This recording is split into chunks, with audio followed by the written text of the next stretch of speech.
ako sa ospital na mag-isa lang ako, akong umiyak kasi masakit. Nung nasa ospital ako nandun ako sa operating room, wala silang sinabing tuturuan na nila ako ng inject kasi sa Pinas tuturuan nila sa dextrose. Sila talagang ginagano, yun ako ganun tuloy yung ilong ko, sabi ko, nagbigit na ako, sabi ko, Lord, ikaw na po bahala kasi iba yung session sa Pinas, iba yung session dito, talagang parang gusto na nila akong mawala sa mundo. Nakagano talaga yung pang-inhaler, parang gano'n, kaganto.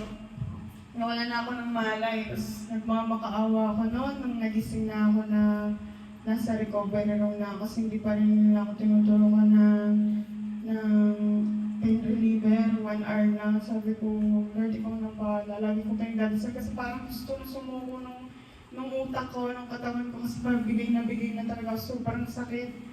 Pero pinagdasal ko pa rin. Tapos nung dumating si ate, thank you.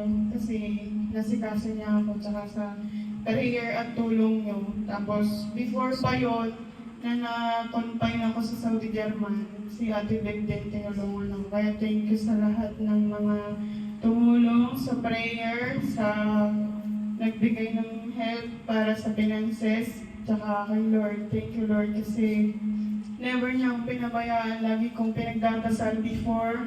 Then kay Pastor Eli na before ako magpa-opera. Tinuro yung asawa niya muna bago ako magpa-opera. Pero 1 month na siya, na hindi ko na talaga kinakaya yung sakit. Kasi sabi ni Pastor, try ko yung mga gamot na ginawa ng asawa niya. Tinaray ko, pero hindi pa rin nagkainig. Kaya nanghingi ako ng sign kay Lord, Lord, ibigay mo to sa akin kung na-approve yung lahat ng insurance ko for the sa card. Pagpapa-opera ko, yun, natuloy naman. Kaya praise God kasi hindi niya talaga ako pinabayaan before and after. Yun lang po.